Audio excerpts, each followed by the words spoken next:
Hello guys and welcome to my new video, and today we're going to talk about Ohio and specifically the Ohio senatorial race that will happen in the 2026 midterm elections, okay? And this piece of paper and this piece of news is not new, okay? Sure, Brown announced that he would be running for Senate a long time ago. Not a long time ago, but especially like I don't know 2 months or 3 months ago. But he was beaten by Bernie Moreno in the 2024 senatorial election that he was trying to win re-election. Okay, he lost to Bernie Moreno, a Colombian, now American senator from the state of Ohio. Okay, and that was the point when this starts. Okay, 2024 was a Republican year, and everybody expected, at least in my opinion, I expected Sherrod Brown to lose, even though he would make things very difficult for Bernie Moreno, and he did better than Trump. Trump won Ohio, as you can see here, by 11 points, by slightly more than 11 points, and Bernie Moreno won this by 4 points, not even 4. So this makes sense.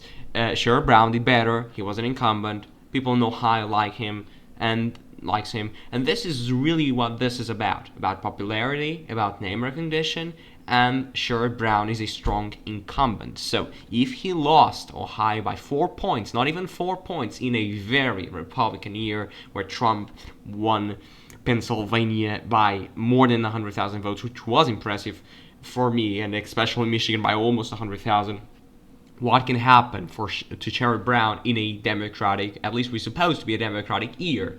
I don't expect Sherrod Brown to win like he did in 2018 by more than 6 points. This is not 7 points. This is not what I expect. Okay, I expect he, at least in this point, to win, but I don't expect him to win by 7 points or so. I expect him to win by like 2 or 3 at this point.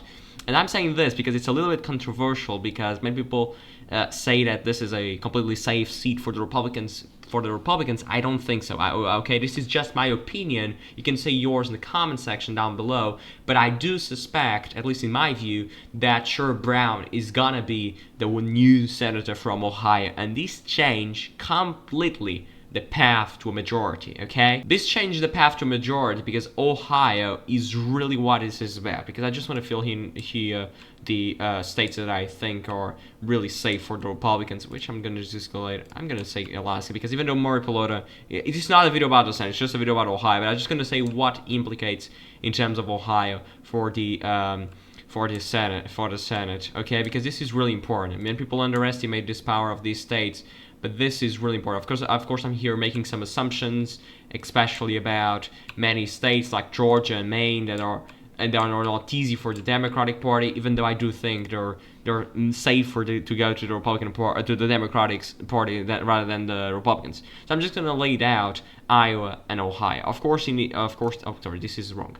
What does Ohio means here? Of course, winning, the Democrats need 2 out of these 3. Of course, I'm saying Florida is harder than Texas, at least in my view, even though Trump won by a bigger margin in Texas than Florida. But in terms of Ohio, it's so significant because the Democrats must win Ohio. Of course, they can win with Iowa and Texas, but I think it's easier to get Ohio. And if they get Ohio, they just need 1 of the 2. It's not easy, okay, but it's really what this is about. He can win with Texas, for example, if they have a strong candidate there, or can win with Iowa because the incumbent is retiring. That's probably, but even though it was not a strong incumbent. So the problem is this: they need Ohio. Okay, they really need Ohio, and this is what this stage is about. What are they counting if you are a Republican? This is really, if you are a Democrat, what are you counting? Because you really need to make some assumptions in order to win. You're counting to increase your margin in Lorain, because this is a suburban county. Also in Lake, to be more competitive, even win Lake County, because in the last moment, Sherrod Brown won Lake County. This is what this is about. It's about swings, about turnout, about enthusiasm. You needed a lot of turnout and a lot of enthusiasm in Cuyahoga County, in Franklin, in Hamilton County, Cincinnati, in Toledo, and also in this county just right here. This is Montgomery County. It's the home of Dayton, okay? This is next to, I'm sorry, I think Springfield is Clark County. This is where Trump said, I think infamously said in the debate, they were eating the dogs, they were eating the pets of the people that live there. I think it was the sentence that he said. I think it's here, Clark County, where Springfield, Ohio is. I'm not so sure, so I'm sorry for the people that are from there if I'm just saying the county mistakenly, okay? But Montgomery County is really an important county. For example, Sherrod Brown won by, that was 7 or 8. And Trump won this county by around, lost this county by about 0.4. So the underperformance, it was not 8 points. It was slightly smaller than that, it's like 7 or so. But this was really an important county because Montgomery County is a suburban county. Trump won here in 2016. He barely lost in 2020, and you suspect in 2024, as it was a strong year for the Republicans, he would win. He did not, because Trump, even though he did better in 2024 in the suburbs, he's still a little bit of an antagonizing figure when he concerned to that, because he's not the Republican Party that were winning this kind of states, or in terms of the Philadelphia suburbs, in terms of the Detroit suburbs, in Oakland County, for example, in Chester County, in Pennsylvania. He's not one of those guys. He turns out a lot of rural voters, then you compensate that with the lost in terms the suburban voters. For example, here, Erie County, Sherrod Brown 10. Look at this. Look at this. Sherrod Brown 10, Moreno plus 4, 14 points differential. This is the point. And the reason why Moreno won this is because Trump wasn't in the ballot. So people who voted for Trump, most of them, because not all of them, as you can see here in terms of the numbers, most of them were voting for Bernie Moreno. But the point is, look at the turnout. That's a very interesting figure. Look at the turnout. 3.2 million, 2.8, 400,000 people that voted for Donald Trump did not vote for Bernie Moreno, or 350 if you want to make it things more clearly. Okay, but Bernie Moreno got more votes than Kamala, around 120,000 more, and that's really the point, okay? This was really an important step for the Democrats, and really the Democrats thought maybe we can win this with Sherrod Brown, even though Trump may win the state. But it was not enough. This is the point. So if the Democrats have any chance of taking back the Senate, Ohio is a must-win state. That's why I'm just doing a video separately for Ohio, because this is such an important point, okay? This is such an important state, and especially you have a lot of important things here. You have turnout in Mahoney, which is Youngstown, all of the color counties around it. You see people who work with their hands. They were voting for Trump because they think that the trade message, the Trump's trade message in terms of the tariffs, in terms of making foreign countries pay, of course that doesn't happen economically speaking, but okay. That message was great in terms of unions. Unions said, why are you voting for Trump? You should vote for the Democratic Party. And that's really the point you're mentioning in this auto towns, if you will. This is auto workers that live here as well, here in Michigan, around Detroit and Macomb County, which is just above Detroit, okay?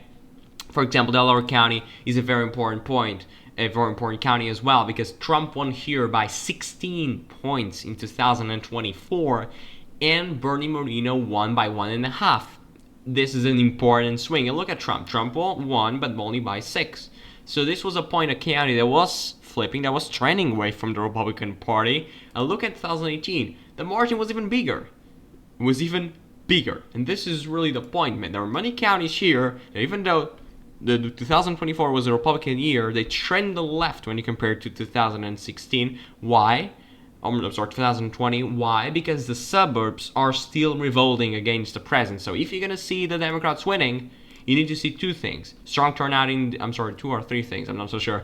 Turnout needs to be strong in the Democratic areas. That's the first principle. You need to see stronger blues, more blue here around, probably in Erie, probably in Lake, probably in Portage. Portage is 100% sure it needs to flip. Also Erie, of course. Mahoney needs to be a little bit more Democratic. I know it was very competitive, but this needs to be Democratic, because this is the home of the auto workers, the home of people who work with their hands, that are trending away of the Democratic Party, the working class, basically. And when you go to 2012, I just want to go to 2012. I can't go right now, because I don't have here the link and I don't want to search for it. So yeah, but this is really the point about Ohio. For example, in the gubernatorial race, the still governor of Ohio, Mike DeWine won, and even though in the Senate, Sher Brown won in a little bit of a landslide, if you will, even though this was not even a competitive state, if you look right here, it was a Democrats expected to win easily in 2018, even though now it changed everything. Ohio is a much redder state. This is much more difficult, but I still think there's a possibility, a modest possibility, in which the Democrats win this, and I still, right now, considering the disapproval of Trump, considering all the metrics that we have right now and all the special elections, and also general elections in Virginia and New Jersey, I do sense that this right now should be a victory, at least right now, for the Democratic Party, and Sher Brown should go back to the Senate for 6 more years until 2032. This is just my prediction right now. Everything can change, and we still have a long way to go until the election. And the campaign matter, when people say it doesn't, demographics does as well. Approval rating in the subs, approval rating in the color counties. That'll be key for the Republicans, and I'll be very, very happy to watch this race getting really amazing and getting really close, okay? So I'm going to be very happy to let you know that tomorrow we have another video, and I hope you have liked this one, and don't forget to tell me your opinion in the comments. Don't forget to leave your like if you're new, and also subscribe to the channel because that will help me a lot, okay? So thank you, and I'll see you tomorrow.